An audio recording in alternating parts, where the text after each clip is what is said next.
الله وسلم على سيدنا محمد وعلى آله وصحبه وسلم رضي الله عنكم. فصل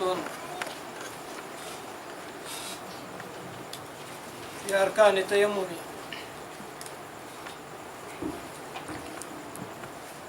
في فروض التيمم 5: الأول والنقل، الثاني نية الاستباحة وهي قرنها بالضرب واستدامتها إلى مسح الوجه، فإن نوى بتيممه استباحة الفرض صلى الفرض أو النفل أو استباحة النفل أو الصلاة أو صلاة الجنازة لم يصلي به الفرض. الثالث مسح وجهه، والرابع مسح يديه إلى المرفقين، والخامس الترتيب بين المسحتين Nah, kita masih dalam bab membahaskan mengenai tayammum, yang mana Allah Subhanahu wa taala berfirman, "Fatayammamu sa'idan thayyiban." Maka bertayamumlah kamu sa'idan, dengan debu yang baik dan suci, disebutkan. Sebab subhanallah, ini hikmah yang cukup besar dan kurnia yang cukup besar daripada Allah. Kalau tidak ada air, maka bertayamumlah kamu. Tayamum dengan apa? Dengan debu tanah, dengan tanah, disebutkan. Kenapa Allah memilih setelah air itu tanah? Kerana di mana pun adanya dan mudah untuk mendapatkannya. Tapi kalau Allah mengatakan, hendaklah kamu bertayamum dengan buah tertentu, jenuh kita, atau daun tertentu, susah kita. Tapi apabila disebutkan tanah, di mana pun kita akan dapatkan. Begitu juga dengan samak, ketika mana kita dah kena kepada najis mughalladhah, maka air yang dicampur dengan tanah, tak mengatakan air yang dicampur dengan madu, air yang dicampur dengan gaharu, jenuh kita, modal besar terpaksa beli, ini tak perlu. Walaupun sekarang ni dia perniagakan tanah itu, kita pun beli juga. Sebab apa? Kita ni was-was, tanah ni kotor semua, kita ambil yang beli tu. Orang tu pun ambil kesempatan jual tanah kepada kita. Pada dasarnya tanah itu tanah apa pun, walaupun warnanya hitam, tetapi dia adalah tanah. Seperti tanah gambut contohnya, boleh lah. Bukan mesti nak tanah merah tu sehingga kita letakkan muka semua merah muka kita, tak ada. Yang dia nak pula bukan tanahnya, debunya. Itu yang dimaksudkan. Dan ini juga adalah merupakan kurniaan yang dikurniakan kepada umat Nabi Muhammad SAW. Dan Nabi mengatakan 5 perkara yang diberikan kepada aku yang tak diberikan kepada Nabi yang sebelumnya dan umat sebelumnya. Wa ju'ila liyal ardu masjidan wa tahura. Dijadikan untuk aku itu tanah atau bumi sebagai masjid, boleh solat di mana pun, dan juga dijadikan dia ini suci, bersih untuk digunakan. Jadi tak ada alasan orang-orang yang mana kena tanah kotor, lecak sikit, kena solat jom, kotor lah. Ini bukan alasan, sebab dia bukan najis. Tak ada sejadah, tak ada apa, mayang dekat atas tanah. Tak tahu ada lalu ini, tak tahu, tak ada lah, tak ada airnya, tak nampak, suci lah. Jadi bukan alasan. Kerana apa? Jadikan bumi ini dan tanahnya suci, bersih, khususnya kepada umat Nabi Muhammad SAW. Sebab umat dulu kalau nak pergi sembahyang, nak pergi ibadat, dia ada tempat khusus, dibinakan kepadanya tempat ibadat khusus. Dia boleh sah hanya di situ saja. Dia tak boleh sembahyang kat rumah, dia tak boleh sembahyang dekat mana-mana, dia kena sembahyang kat situ. Dan kita oleh kerana boleh sembahyang kat mana-mana, kita tak pernah pergi masjid dah. Pula dah. Tapi ala kulli hal maknanya boleh. Di mana makan untuk tayammum digunakan adalah tanah ataupun debu daripada tanah. Kita dah bahaskan syarat-syarat sah tayammum 10. Hari ini adalah yang dibahaskan adalah fardunya, ataupun kita sebut sebagai rukun tayammum. Ada berapa? Ada 5. Al-awwalu an-naqlu. Yang pertama sekali adalah memindahkan. Yang dimaksudkan pemindahan itu adalah memindahkan daripada bumi. Satu, maknanya kita dah ambil tanah itu untuk dibuat untuk bertayamum. Kita kena memindahkan dia. Begitu juga kalau dianya adalah daripada debu, yang mana dianya daripada angin yang bawa debu. Kita panggil apa? Liput pasir ke apa yang debu tu. betul-betul ni tanah yang berdebu tu, boleh tak? Boleh. Tapi mesti kita juga memindahkan. Bukan, oh dah kena dah, tak apalah, sekaligus tayamum lah, tak boleh. Mesti ada an-naqlu, memindahkan daripada tempat yang mana, sama ada di tanah ataupun yang terbang itu, kepada tempat untuk bertayamum. Itu yang pertama sekali. Bermakna kalau sekiranya kita tak buat seperti itu, kita terus buat begini, kemudian kita niat tayamum tanpa kita meniatkan kita yang mana kita memindahkan apa yang kita debu itu, yang kita ambil itu adalah untuk tayamum, maka dia tak sah. Mesti kita ketika memindahkan itu, kita pindahkan dalam apa? Untuk tayamum. Dah ada niat dah untuk nak memindahkan itu adalah untuk tayamum. Maka kekalkan niat itu hatta sehinggalah kamu nanti kepada menyapu kepada wajah. Yang pertama sekali disebutkan. Yang keduanya disebutkan niatul istibahah, iaitu niat al-istibahah. Kenapa niatnya istibahah? Memperbolehkan untuk melakukan ibadat. Sebab tayamum bukan raf'ul hadas. Tayamum bukan mengangkat hadas. Kita kena faham. Tayamum bukan mengangkat hadas, tetapi memperbolehkan saja apabila tidak ada air. Ataupun kita sebutkan penyakit yang dianya terhalang untuk menggunakan air. Kita dah bahaskan sebelum ini. Maka dia bukannya mengangkat hadas, tetapi dia memperbolehkan untuk melakukan ibadat. Bermakna automatiknya kalau sekiranya ada air, maka dia terus tak boleh untuk dianya teruskan ibadatnya. Dia kena ambil wuduk dulu. Atau dia tiba-tiba baik daripada sakitnya, maka dia kena terus menggunakan air. Demikian tayamum itu adalah istibahah, untuk memperbolehkan ibadah.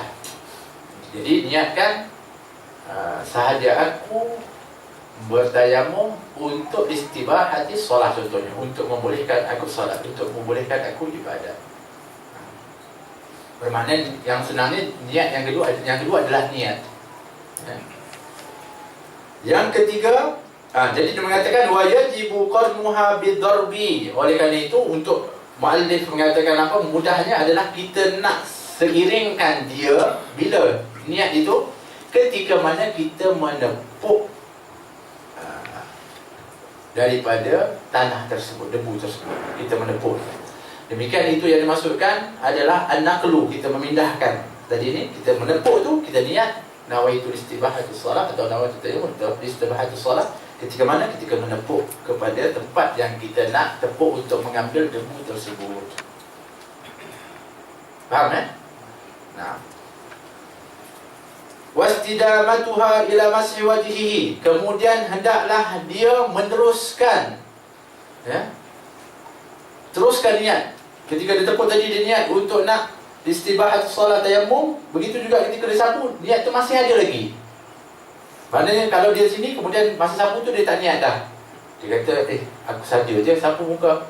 Bukan, yang ni tak boleh. Dia kena kekalkan. Niat tu memang untuk istibahatus solat, daripada tepuk sampai dan juga menyapu kepada wajahnya. Itu niat ini adalah syarat kepada niat tersebut. Sebab فَإِنْ نَوَى بِتَيَمُّمِهِ إِسْتِبَاحَةَ الْفَرْضِ صَلَّى بِهِ الْفَرْضَ وَالنَّفْلَ. Jadi niat ini, niat yang kita niatkan itu adalah apa yang kita buat bergantung kepada niat. Kalau kita niat tayammum tadi adalah untuk memperbolehkan kita solat. Solat apa? Solat fardu, atau membolehkan kita buat perkara fardu, maka secara automatiknya kita boleh buat satu fardu. Sebab kita dah bahaskan tentang syarat tu, dia hanya boleh satu fardu saja, fardu ain lah maksudnya. Dan boleh juga kepada dari solat-solat sunnah yang lain. Di antara solat yang boleh adalah solat jenazah. Ustaz, itu fardu kifayah, tetapi dia akan pergi kepada yang diperbolehkan kerana bukan fardu ain, yang hanya untuk satu, dengan satu tayamum, fardu ain, seperti yang disebutkan dalam syarat yang sebelumnya. Jadi solat jenazah boleh, solat qabliyah ba'diyah boleh, solat-solat sunat yang lain dibolehkan. Ini kena fahami betul-betul. Kalau dia solat istibahatul fardu, untuk dia memperbolehkan melaksanakan kefarduan. Tapi istibahatin nafli awis salah aw salatil janazah lam yusalli bihi al-fardha. Tapi kalau dia tayammum, niatnya adalah untuk memperbolehkan solat sunat saja, niat dia. Ataupun solat secara umumnya, atau solat jenazah khususnya, maka dia tak boleh solat fardu. Tak boleh. Bermakna kalau fardu boleh ikut kepadanya solat-solat sunat. Tapi kalau solat sunat dia niatkan untuk dia tayammum solat sunat, dia tak boleh buat solat fardu yang lebih besar daripada itu.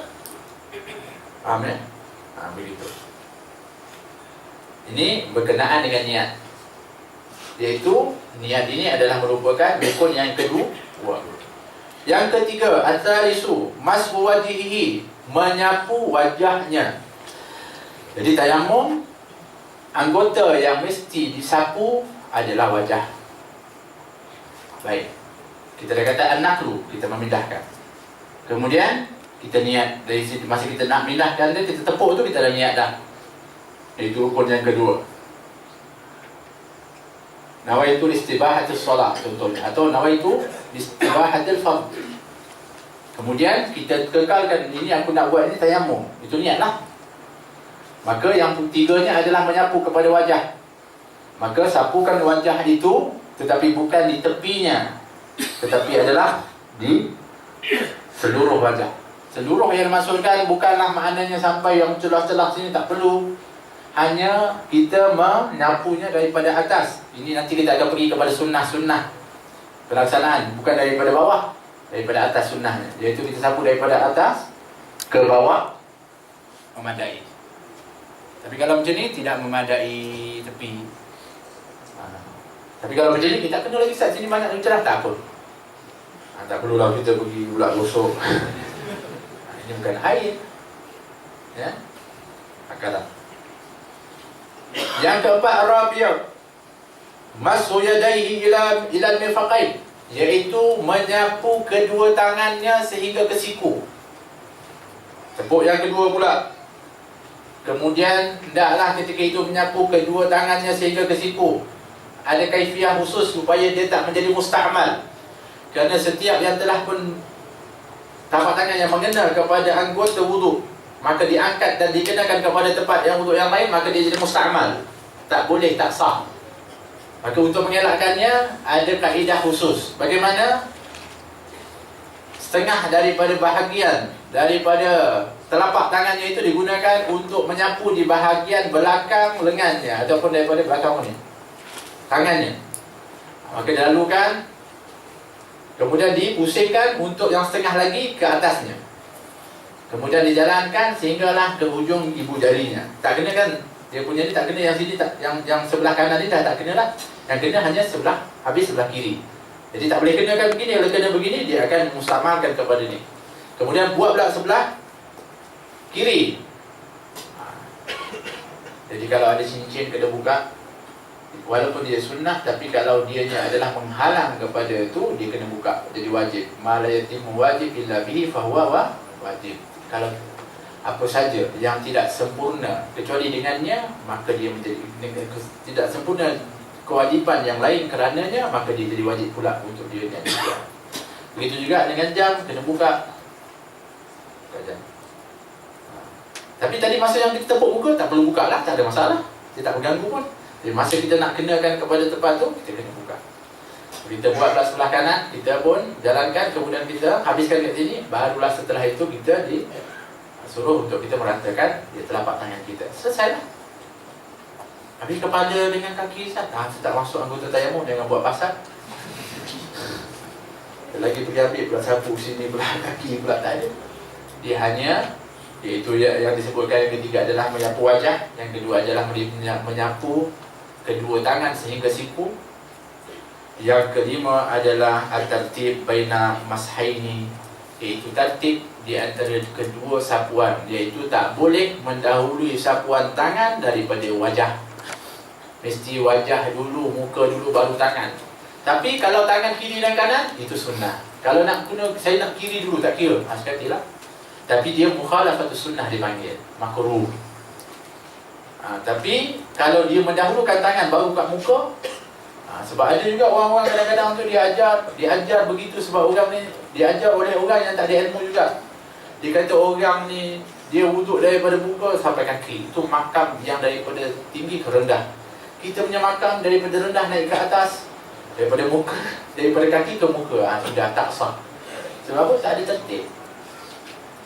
Maka tertib iaitu muka, menyapu muka, dan juga kedua tangan sehingga ke siku. Ini dalam mazhab Imam Syafi'i. Tapi kalau kita kata dalam mazhab yang lain seperti mazhab Abu Hanifah, itu yang disebutkan tangan itu adalah kedua tapak tangan. Mereka senang je. Tangan dia, dua tangan dah. Jadi kalau ada jumpa dengan orang buat macam tu, tak apalah, itu mazhab dia. Tapi kita dalam Syafi'i adalah dia sampai kepada siku. Kenapa? Kias kepada apa anggota wuduk daripada tangan, iaitu daripada tangan sehinggalah kepada siku. Faham tak? Kadang ini adalah disebutkan sebagai tayammum. Ini adalah rukunnya, 5 rukunnya. Anda perlu memindahkan. Keduanya adalah niat istibahah. Yang ketiganya adalah menyapu wajah, muka. Yang keempat adalah menyapu tangan sehingga ke siku. Dan yang kelima adalah tertib. Wallahu ta'ala. Nanti insyaAllah kita akan sambung sunnah-sunnahnya. Ustaz, Nah, selalunya bila kita masuk hospital ada drip tu kan, drip dia nak masukkan ubat atau air. Jadi bila kita ambil air sembahyang cukup kan kita sapu dengan air. Tak kena tempat yang bubur. boleh buka kan? Kita tak boleh buka. Tak, serip tu boleh buka kan? Tak boleh buka. الجبيرة يعني المقصود إذا كان صغير والكبير يعني المقصود. Tak, yang kita sebutkan sebelum ini kita dah bahaskan mengenai balutan ataupun yang apa kita panggil, yang terbungkus atau yang tertutup daripadanya. Ini bukan bandage, dia macam tube untuk masukkan. Kalau tiup itu anda ingat boleh kena air tak? Maksudnya Kita puas air ke atas. Tak kena tempat. tak, bukan tiup itu saya masukkan, dia masuk jarumnya. Betul? Ada bandage. Bandage itu yang menghalang. Tapi kalau tiup itu, kalau bandage itu kita boleh buka dan kita cuci yang dekat atas tu kena air, tak ada masalah. Tapi kalau bandage tu tak boleh buka, tak kena air, kita sapu di atas tu, tapi kita kena tayammum juga. Sebab dia tertutup anggota. Betul. Tu saya kata kalau dia boleh buka dan kita boleh kenakan air di atas kulit yang kena itu. Dia tak ada bandage, dia bercup ya. Ya, tiup tu kita boleh kenakan air. Boleh. Boleh, tak ada masalah. Kalau boleh kena air sebab dia masuk ke dalam kita punya kulit. Atas kulit tu boleh kena, di bawah tu kita boleh kenakan. Tak ada masalah. Maksudnya kalau kita kenakan air kat belah bawah tu, boleh, tak ada masalah. Tapi kalau tak kena air, anggotanya anggota wuduk, kita kena gantikan dengan tayammum. Maksudnya kita kena wuduk biasa, sampai ke tempat tu kita gantikan dengan tayammum, kemudian kita lekatkan. Kita ambil air wuduk yang biasa dengan air, kemudian tayammum. Ya, kita sampai ke had itu kita berhenti, kemudian kita tayammum untuk menggantikan tempat tersebut, kemudian kita lanjutkan kepada anggota wuduk yang lain. Muka dengan Tangan saja. Nah, tangan saja. nah. Tangan yang terlibat saja. Ya, kalau muka dan tangan itu yang terbalut, kita dah sebutkan sebelum ini, maka dia kena qada. Sebab apa? Sebab dia pun tayammum pun tak kena pada tempat itu juga. Tapi kalau di kaki, iaitu tempat kaki contohnya, dia sebelum dia dibalut itu dia ada wudu. Dia tidak ada hadas. Dia terangkat hadasnya. Maka kalau setelah itu dia tayammum, maka dia tak perlu qada. Tapi kalau dia dibungkus sebelum dia di dalam keadaan hadas, walaupun dia digantikan dengan wudu, kemudian setelah itu digantikan dengan tayammum juga melengkapkan kepada anggota tersebut, dia wajib qada setelah itu. Faham ya? Faham. مولاي صل وسلم دائما أبدا على حبيبك